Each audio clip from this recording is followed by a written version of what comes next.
And we begin with the newcomer taking power in France. Centrist Emmanuel Macron winning that country's presidential election, defeating nationalist candidate Marine Le Pen by a decisive margin. His victory giving a shot in the arm to the European Union and delivering a blow to the populist forces that have been sweeping the Western world. You know, it was a rough and divisive campaign right until the very end, with protests breaking out in Paris against Le Pen and her nationalist views on immigration and the European Union. But even as she conceded defeat, her anti-establishment platform is still a force to be reckoned with in France, receiving more than double the support of previous years. And she says she will return in 5 years the term of the French presidency. Senior Foreign Affairs correspondent Greg Palkot has been covering the election all day and is now into the night, where it is just past midnight in Paris and the celebrations are continuing. Hi, Greg.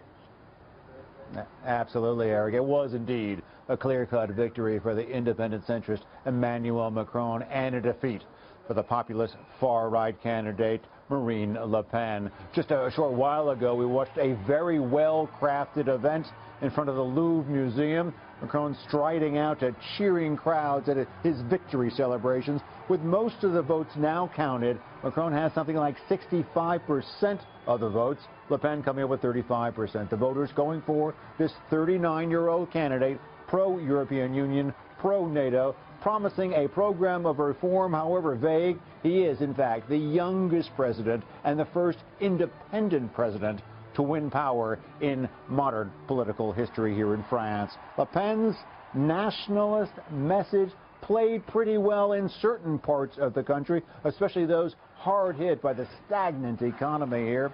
She also had a hard line about security, which resounded well in a country that has been hit by terror attacks several times in the past couple of years. But concerns about her polarizing rhetoric won the day for other voters who decided to vote against her. Here are some words from Macron and Le Pen tonight. Take a listen. I know the divisions of our nation that led some to extreme votes. I respect these. I know the anger, the anxiety, the doubts that a large part of you have also expressed. It is my responsibility to hear these. I called Mr. Macron to congratulate him for his election, and because I have at heart the superior interests of the country, I wished him success in front of the massive challenges that France is facing.